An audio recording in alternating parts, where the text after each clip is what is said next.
Today we are coming together to celebrate the 20th anniversary of the UN Global Compact, not in the General Assembly Hall as we had planned. We are together, apart, in a fundamentally altered world. What has changed? Everything and nothing. What has forever altered is our understanding of the world that we live in and of ourselves. And as we set out to rebuild our societies and economies from the impact of COVID-19, we do so with a understanding that the human community is completely interconnected and interdependent, that without solidarity, especially those most vulnerable among us, we all lose. We are paying the price for turning a blind eye to obvious injustices in the world. None of this should come as a surprise. Just a year ago, we called out the plights experienced by so many people. Social inequalities impacting 2/3 of the global population. The fact that economic growth back to levels before the financial crisis were carried by low-paid, low-quality, and low-security jobs, with half the world's population employed in the informal sector, with no social safety net. That it will take us 250 years to close the economic gender gap, and that we are hurtling towards runaway climate change, the sixth mass extinction of species, the irreversible depletion of Earth's finite resources. The COVID-19 pandemic has called out the fragile nature of our progress. The 1.6 billion people who see their livelihoods now destroyed. The 49 million people thrown back in extreme poverty, wiping out 2 decades of progress. The 1/2 of the global population who lacks access to essential health services. 20 years ago, Kofi Annan initiated a global compact of shared values and principles between the United Nations and business. His vision was to put a human face on the global market. He warned us that capitalism, when it is a selfish free-for-all in which we ignore the fate of losers, would make the global economy fragile and vulnerable to the backlash of all the isms: protectionism, populism, nationalism, ethnic chauvinism. So when I look at what is now happening right in front of our eyes, I must ask myself, have we lost our way? Let's use COVID-19 as a wake-up call, a fire drill for how we must recover better, more resilient, stronger, to tackle the twin challenges of climate change and human development. It starts by giving the global market a human face. The UN Global Compact is here to lead that business model transformation, and our foundation is stronger than ever. Today, more than 10,000 businesses located in 160 countries, representing 70 million employees worldwide, with a majority of the companies taking action towards the SDGs and with policies covering all the 10 principles. And yet, there are also glaring gaps where we must now set out to address, and urgently. Because policies and making commitments alone do not deliver the progress and impact we need. We need a much bigger and deeper transformation driven by SDG ambition. People, planet, and prosperity for all need to be an integral part of corporate purpose, values, governance, and strategy. It must be visible in every business decision and action.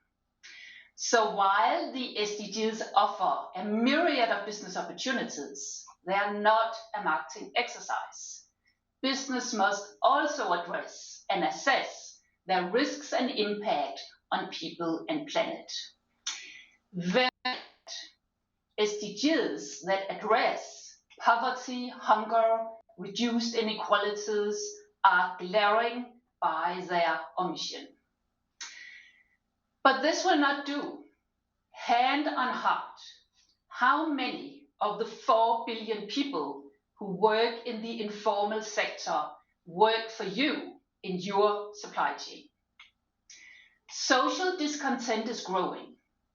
Trust in business to put people over profit is eroding.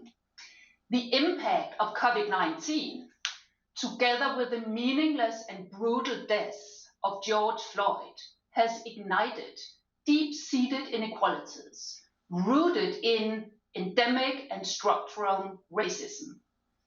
The worldwide Black Lives Matter movement has made an impact on both public and private leaders.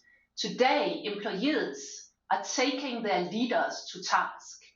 They want to know how they stand on racial discrimination, gender equality, and climate change. The majority of compact companies participate in the initiative to build stakeholder trust. But don't be mistaken. In a post-COVID world, the ante has to be upped. Employees and stakeholders are getting impatient with our pace of change, not least the young generation. They expect their leaders to correct obvious wrongs in the world, and they expect their leaders to let their actions speak.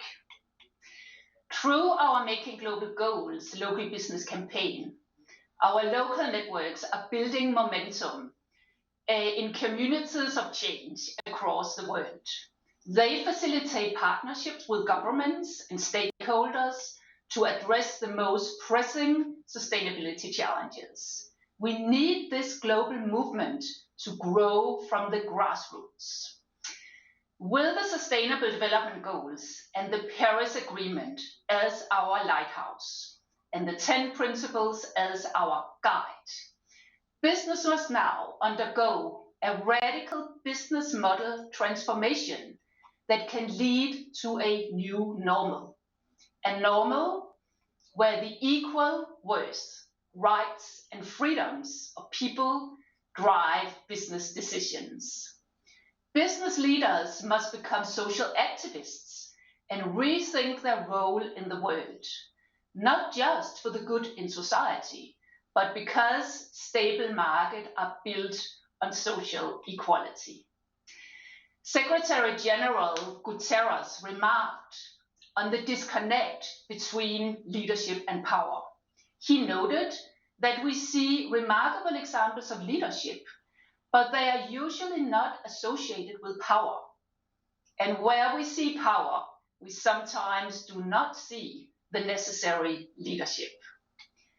Now we need the most senior leaders, CEOs, the executive teams, and the boards use their power to become activists for social change. My message to you is, don't underestimate the power of your own example, your voice, your organizational footprint in the world. You have the power to bolster the resolve of policymakers to prioritize sustainable development.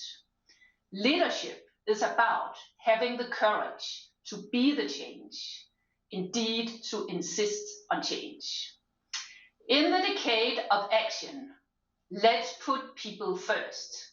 I promise you, we will all win. And now, let me introduce a short film that we have made about the first 20 years of our initiative.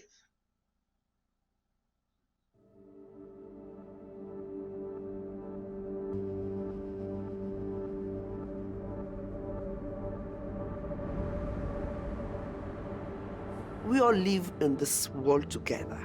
The same blood flows in me and any other person. We're facing the challenges of an ecosystem that is stressed. Things are not moving as fast as they should. Things are improving, but not as fast as they should. The challenges that we are facing, they are materializing so fast that it's not only my children or grandchildren which will experience the consequences if we fail.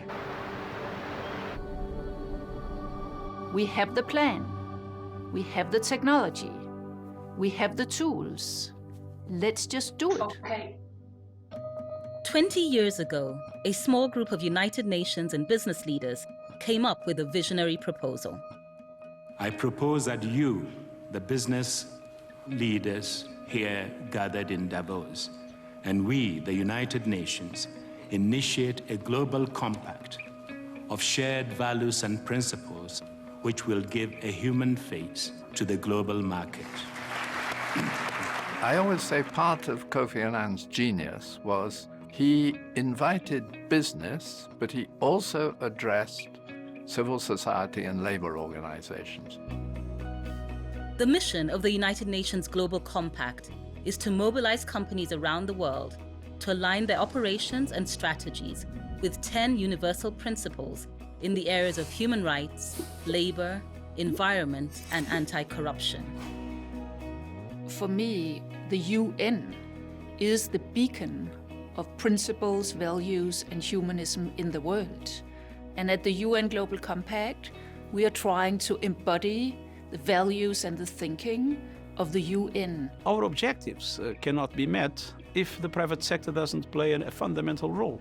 And so the Global Compact is a platform in which all those businesses that abide by the principles of, and values of the United Nations and of the Charter to work together, representing the best of humankind.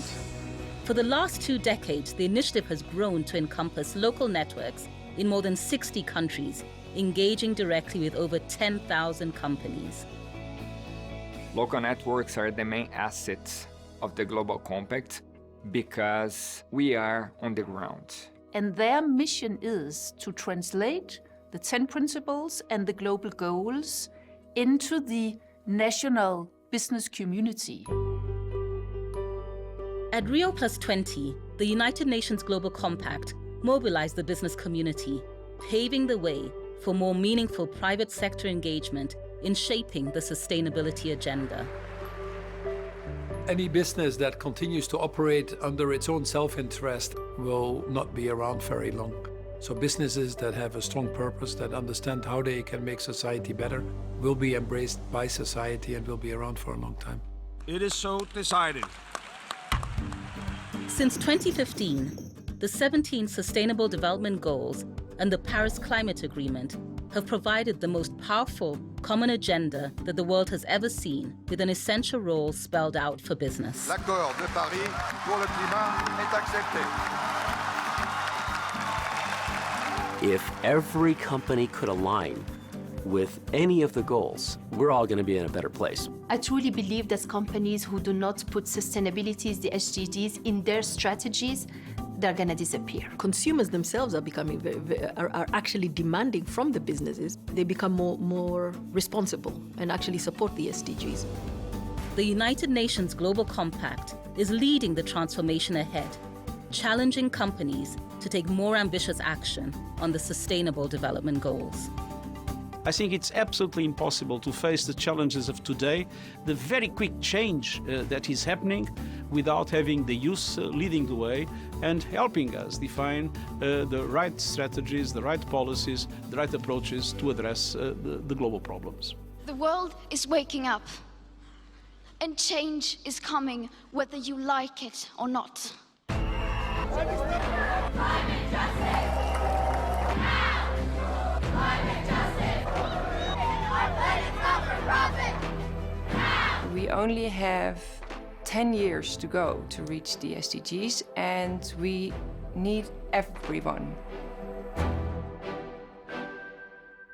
You find people in the most desperate of situations, determined to fight for a better future.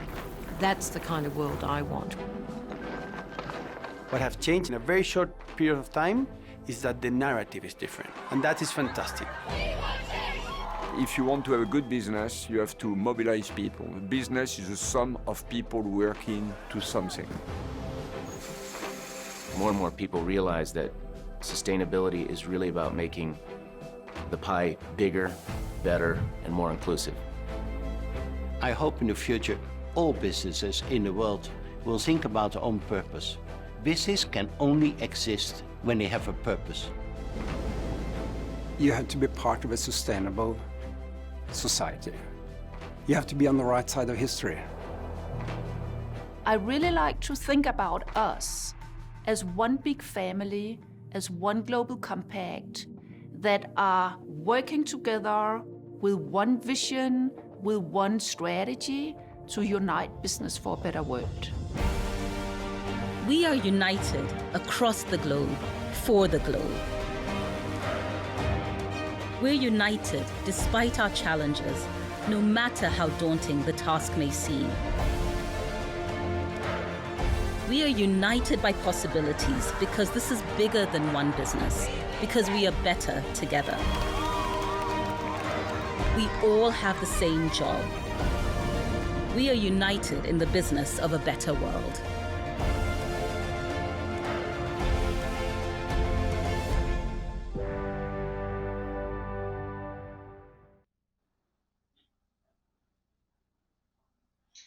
I hope you liked it. I promise you, you will hear much more of that beautiful voice. It belongs to our next Executive Director, Sandra Oijambo. It's now my great pleasure and honor to introduce you to United Nations Secretary General António Guterres. Excellencies, ladies and gentlemen, business leaders, friends. It is a pleasure to greet you as we mark 20 years of the United Nations Global Compact, uniting business for a better world. By bringing together thousands of private sector leaders as the world faces the COVID-19 pandemic, this summit is an opportunity to reflect on how business can support countries and communities around the world to recover better, recover stronger, and recover together from the crisis. We are facing a health crisis as well as an economic and social crisis with no parallel in the history of the United Nations. Moreover, we continue to face a global climate emergency with colossal risks for people and the natural systems that sustain us. I'm encouraged to see so many companies of so many sizes and from so many countries and sectors recognizing the urgent need for global unity and international cooperation. 2 decades ago, my predecessor as Secretary General, Kofi Annan, called on business leaders to initiate a global compact of shared values and principles to give a human face to the global market. It was his view that, and I quote, "If we cannot make globalization work for all, in the end, it will work for none." Today, the fabric of society and the well-being of people hinge on our ability to build a fair globalization. The Global Compact has sought to move us in precisely that direction. What started as a niche group of 44 business leaders has now blossomed into a global movement encompassing more than 10,000 companies, 3,000 non-business stakeholders, and 68 local networks. All of these participants are championing the idea that business has a key role to play in creating a world and a global economy where people and planet alike can thrive. The initiative is guided by 10 universal principles calling for the protection of human rights, labor rights, environmental responsibility, and anti-corruption. And our shared aim is to see businesses integrating those principles into their core strategy and operations, taking strong steps to support the Sustainable Development Goals and reporting publicly on progress. I commend the significant achievements we have made across the years. The Compact has made immense strides in mainstreaming responsible business leadership practices around the world. It has spurred ambition on climate change through the 1.5 degrees campaign. It has advanced gender equality through the women's empowerment principles and promoted sustainable, ethical approaches through the principles for responsible investment. The Compact has also focused on nurturing the business leaders of tomorrow through the principles for responsible management education, where once do no harm was a common approach for the business community. Today we are arriving at a new landscape of elevated expectations and responsibilities. But despite progress, serious threats could undermine our future, including climate change, poverty, loss of biodiversity, and widening social inequalities. And the pandemic has underscored the world's fragilities, which extend far beyond the realm of global health. Now more than ever, as big decisions are made about our future, companies need to address environmental, social, and governance risks holistically and move beyond business as usual. To advance this work, we have announced a set of best practice business benchmarks across all 17 Sustainable Development Goals as part of the SDG Ambition Initiative. I challenge all of you to take more ambitious and comprehensive action across your operations and value chains by setting goals in line with these benchmarks. It is especially important for you to support efforts to achieve emissions reductions of 45% from 2010 levels this decade and to reach net zero emissions by mid-century. The world needs a business community fully committed to transparency and accountability. We are pressing for companies to report more fully, including in line with the Task Force on Climate-Related Financial Disclosures. Such steps are crucial for assessing risks. That is also why we are updating the Compact's annual Communication on Progress framework. This will help to establish an open, global repository of corporate sustainability data and thereby enable better assessment of companies' sustainability performance and, we hope, inspire them to raise their ambitions. Ladies and gentlemen, I want to take this opportunity to thank Lise Kingo for her leadership in steering the work of the UN Global Compact for the past 5 years. Her contributions have undoubtedly strengthened the UN system's engagement with business. I look forward to welcoming Sanda Ojiambo into her new role as the next Executive Director of the initiative. I am confident that Sanda brings the vision and expertise needed to build on our successes and take the initiative to even greater heights. From its inception, the United Nations Global Compact has advanced the vision that when businesses unite, they can be a powerful force for good. In an unprecedented time of global uncertainty and crisis, this vision has never been more important. Together, we can take corporate sustainability from the fringes to the mainstream and unite in the business of a better world. Thank you.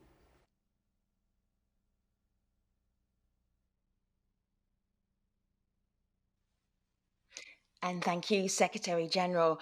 Now, before this Leaders' Summit became a virtual Leaders' Summit, it was due to take place at the United Nations headquarters in New York. And if anyone's been to any of those big UN events, you know there's a protocol and a big opening ceremony. And we're not skimping on that. We are bringing you the big opening ceremony. So, delegates, please welcome Tijjani Muhammad-Bande, the President of the UN General Assembly. Excellencies, ladies and gentlemen, I thank the United Nations Global Compact for convening this conversation at a time we're experiencing an unprecedented global humanitarian and economic shock as a result of the COVID-19 pandemic. It is undoubtedly hard times for many around the world, and they look at leaders in government, international organizations, businesses, and civil society for solutions. It's inspiring to see that in reaction to the challenges posed by the pandemic, many businesses around the world have stepped up to protect their workers, suppliers, and communities. These businesses have set admirable standards by, among other things, extending health benefits and paid leave to their workers, while also supporting community relief efforts for the most vulnerable. We urge others to follow this example. It's commendable that governments around the world have also provided economic stimulus packages of historic proportions to support companies and communities across numerous industries during this crisis.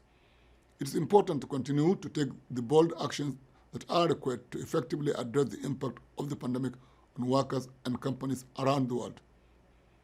Excellencies, despite the disruptions caused by COVID-19, it is clear that we will recover as we are resilient people. However, we can recover better by using this opportunity to build a better and more inclusive, sustainable, and resilient future. Businesses are key to achieving this. Accordingly, I call on business leaders to incorporate the Sustainable Development Goals and the 10 principles of the UN Global Compact into their core business strategies and operations. Indeed, we should also utilize this opportunity to accelerate the transition from a grey to a green economy. This transition is the right thing to do for people and for planet. It also represents a multi-trillion-dollar business opportunity. As we begin the decade of action and deliberate to implement the SDGs, I urge all governments to refocus on the 2030 Agenda for Sustainable Development and utilize their national SDG implementation plans as a roadmap for recovery. In addition, policy responses must be inclusive and targeted at making the lives of the most vulnerable groups, particularly women, youth, and the elderly, persons with disabilities, and other marginalized groups, better. When Kofi Annan established the UN Global Compact 20 years ago, he presented business leaders in Davos with a choice between a world which condemns a quarter of the human race to starvation and squalor, and one which offers everyone at least a chance of prosperity in a healthy environment. End of quote.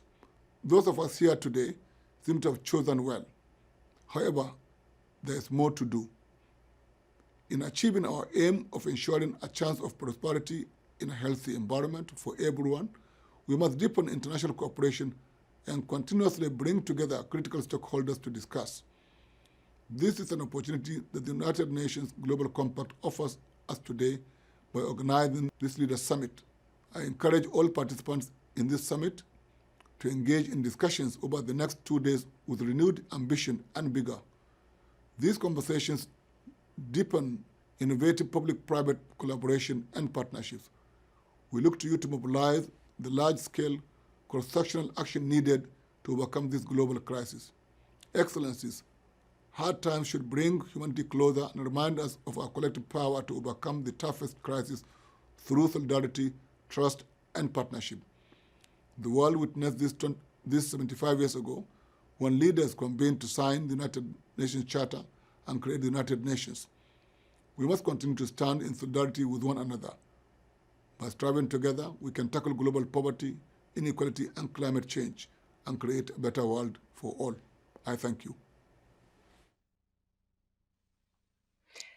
The President of the UN General Assembly, if you are just joining, welcome delegates. It's really nice to see you. This is the Virtual Leaders Summit for the UN Global Compact, celebrating the 20th anniversary of the UN Global Compact. It is fitting that we have an opening ceremony, so you're very welcome to that. You join us in the middle of the opening ceremony before we get started of 26 hours, actually more like 25 hours now of virtual conference. So much to see, so much to do. So I'm going to get moving along and welcome the President of Ethiopia, Sahle-Work Zewde. Madam President, the floor is yours. Mr. President, Mr. Secretary General, Excellencies, ladies and gentlemen, I'm happy to speak at this summit as we celebrate the 20th anniversary of the United Nations Global Compact, founded by former United Nations Secretary General Kofi Annan to promote shared values and principles in order to give a human face to the global market. As the whole world has been under siege following the rapid proliferation of COVID-19, my message to you is very simple. It's a call for all of us to join forces and help our world recover better, recover stronger, and recover together. The survival of humankind has been challenged by the series of pandemics during the last millennium. Given the devastating effects of the current crisis, what we need for humanity to survive is global solidarity and cooperation. Business as usual will not work. In order to overcome the death economic plight, and damage to the social fabric of our societies, we must work together to achieve resilience. Out of the ashes of the COVID-19 pandemic, let us first have the courage to recover as a better world. The map to get there already exists. It is the 2030 Agenda. May the Sustainable Development Goals be our guiding star to create a more just and prosperous world for all. This is the time to take a leap into a better future by truly embracing the principles of the global compact. Out of the ashes of the COVID-19 pandemic, let us first have the courage to recover as a better world. The map to get there already exists. It's the 2030 Agenda. May the Sustainable Development Goals be our guiding star to create a more just and prosperous world for all. This is the time to take a leap into a better future by truly embracing the principles of the global compact. Let us listen to the science and build partnerships across policy and industry, finance and technology, to put the world on track for a 1.5 degrees Celsius compliant future. We must stand up for human rights for all, in particular for women and girls, as a basis for long-lasting peace, and silence the guns everywhere. In many countries throughout the world, we have witnessed substantial increases of gender-based violence. This tragic phenomenon is unacceptable. I urge all of us to work together to ensure that women and girls are protected and that perpetrators to violence are brought to justice. Labor rights must be respected for the benefits of all peoples across developed and especially developing countries, so that globalization spreads fairly and responsibly. And we must eliminate the scourge of corruption to dismantle the hegemony of special interest over common good and restore trust in public and private institutions. May these challenging times also teach us the wisdom to recover stronger. The COVID-19 pandemic has shone a light on the most egregious gaps in our world between the haves and the have-nots. We must now address existing inequalities within and across countries to create more resilient economies and equitable societies. Let us use the fight against the pandemic to fast-track change. Let us show international solidarity and provide the debt relief necessary for investment to go towards those countries that need it the most, especially in Africa. Let us renew our commitment towards universal health coverage, while also investing in early warning systems to prevent future crises and preserve development gains. We must build democratic societies which respect civil rights, where entrepreneurship can bloom and that encourage open dialogue. Now more than ever, all of us must come together with a clear message of zero tolerance against racism, sexism, xenophobia, and other forms of discrimination. Finally, we must commit to recovering together. This global pandemic has underscored the critical importance of multilateral institutions. Now is the time for cooperation, not competition. Let us take this opportunity to have honest conversations, look at the future, and establish a new world order of genuine solidarity. We should all be proud, as I am, of the leadership of my fellow Ethiopian, Dr. Tedros Adhanom Ghebreyesus, who has navigated the helm of the World Health Organization through this most challenging of times. I subscribe to the UN Global Compact's call to solidarity and action, and call on all of you to join this movement to make our response to COVID-19 a common public good. We must also protect our international trade system, which is an essential foundation for the global economy. Our response to the coronavirus pandemic has demonstrated the integral role global supply chains play, not only on our economies, but also on our livelihoods. In the political sphere, we must now have the courage to have frank dialogue, agree to shared interests, imagine new solutions, and rediscover the principles that bind us as members of one family, the United Nations. I know that this will not be an easy task.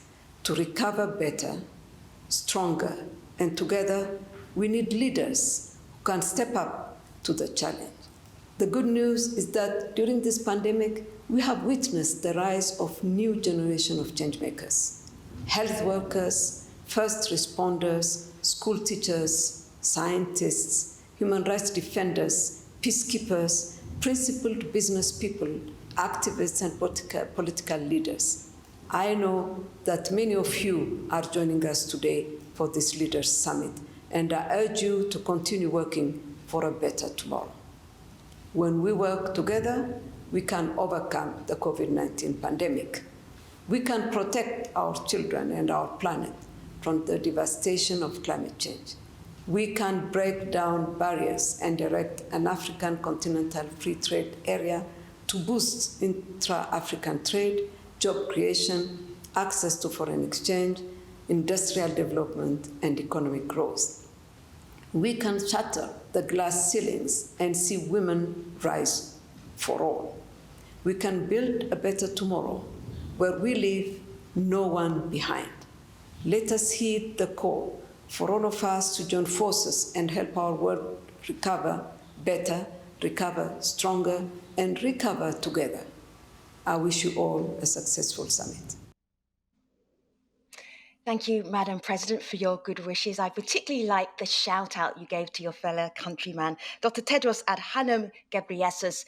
He is the head of the WHO, of course, and you will be hearing from him at this Leaders Summit in approximately 3 hours' time. So in this opening ceremony, we have heard from the United Nations, we have heard from heads of state, and we're now about to hear from Mark Carney. And you may be thinking, well, he's excellent, but what is he doing in the opening ceremony? Let me tell you that Mark is the UN Special Envoy for Climate and Finance.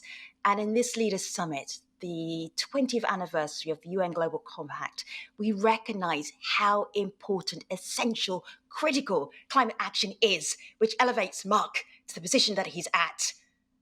Mark, I hope I haven't overhyped you. Here he is. Hello. Welcome to the summit. Thank you very much. You're absolutely right. I am not important, but the issue I'm going to address is important. It's a great honor to say the final words at this opening plenary of the UN Global Compact. I'd like to thank the President for her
Thank you so much for your patience. This is a live virtual summit. We are going around the world. We're starting in the last hour, so you had the opening ceremony right now, and we're going all the way through for the next 26 hours. Can you imagine the technology that is needed to do that? So we just had a slight break in our connection with Mark Carney. He is the UN Envoy for Climate and Finance. Those two things are kind of essential. They go together for our opening ceremony. So we were going to fix that. We will reconnect with Mark. We will reconnect with you. But this is a really good time to explore the conference platform, the virtual platform. There are pavilions. I know, how do you do that virtually? There are booths, there are conversations that you can have during the day on the 15th and also on the 16th and overnight as well, depending on what time zone you are in. There'll be many ways that you can connect with some of the projects, the initiatives, the people that you've already seen on the screen, connect with each other. More than 15,000 people have registered for this virtual summit. My name is Femi Oke. I am your MC. You are in very good hands. But for now, take a pause, go exploring on the conference platform, and we will be back as soon as possible. See you soon.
Thank you so much for your patience, everybody. This is the Virtual Leaders Summit for the UN Global Compact, marking the 20th anniversary of the UN Global Compact. We are going around the world in the next 25 hours or so, and we conclude our opening ceremony with the UN Special Envoy for Climate and also Finance, Mark Carney. Back to you one more time, Mark. Thank you very much. My apologies for the technical difficulties. My core point is about the importance of private finance. Let me start by saying, learning from the current context of the COVID crisis, we have learned that we can't wish away systemic risks.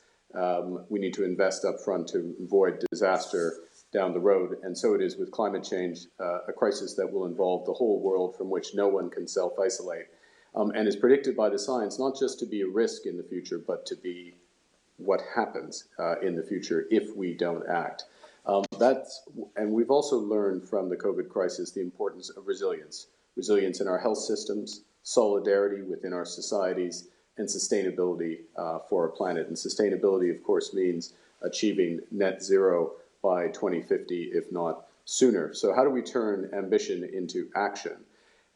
Countries are pursuing policy actions already in the midst of this crisis, spending on green measures, making conditional loans to large emitter companies so that they become greener.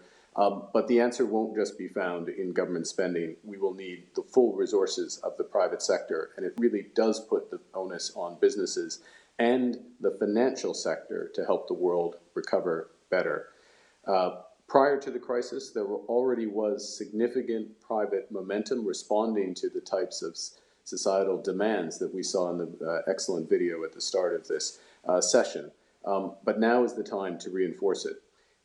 That means systemic and seismic changes in business models and operating procedures, We will need a whole economy transition, every industry, every company, in order to achieve net zero.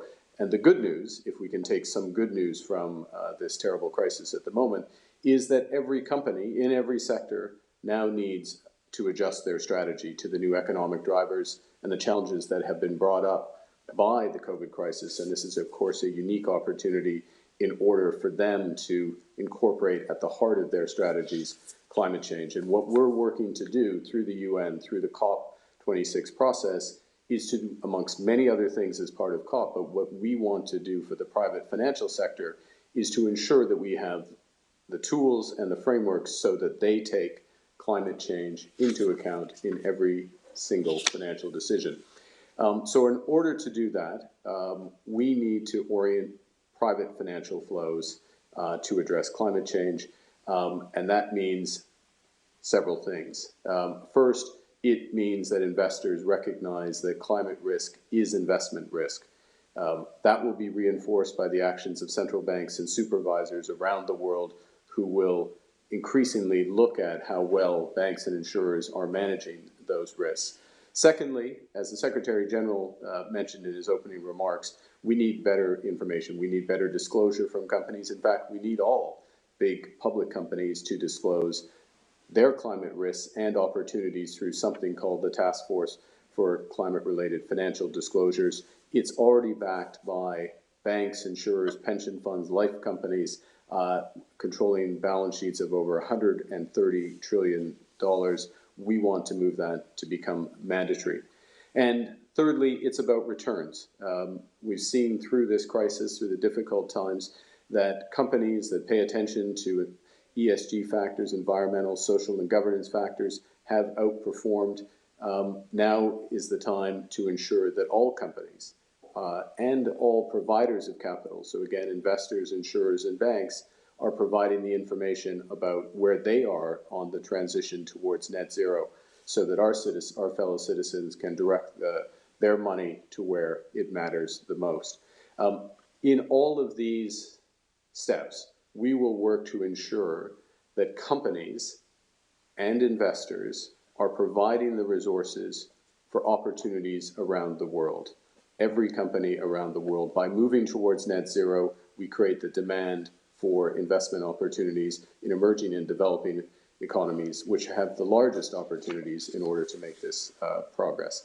And that means we also want to work with the multilateral development banks and the development finance institutions to establish the types of public-private partnerships that fund a huge pipeline of projects and new market structures that create opportunities and realize opportunities for sustainable investment. Let me conclude this opening plenary of this year's summit with a few words that just recognize that while there are large challenges, this really is a historic opportunity. Nothing less than a worldwide restructuring of every sector, every company in our economies is going to be necessary to respond to the COVID crisis. And this is a chance to help set that direction, to take the leadership of the types of companies that are part of the UN Global Compact and spread that throughout the economy so that they invest for strong, sustainable, and balanced growth that leaves no one behind today or tomorrow. With that, thank you very much for this honor, and I wish you the best for the rest. Thank you.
It's good to see you again. I'm Femi OK. I'm your MC for the next 9 hours of the Leaders Summit. Get comfortable. We have so many good things coming up. We have amazing leaders. We have heads of state. We have heads of business. Al Gore is going to pop in. The head of the WHO is going to be with us. So much engagement. You are networking, I know already. There are more than 15,000 of you all registered. Welcome, delegates. Great to see you. I know the conversation is flowing already in the chat. And I will be asking for your comment and your feedback as we start going into the first panel. So get ready with your questions, leaning, and I look forward to that. Now, of course, 2020 is the 20th anniversary of the UN Global Compact. So we really want to see how has the UN Global Compact grown in the past 2 decades? And here to do that is the Group President and CEO of DMVGL Group, Remy Eriksson.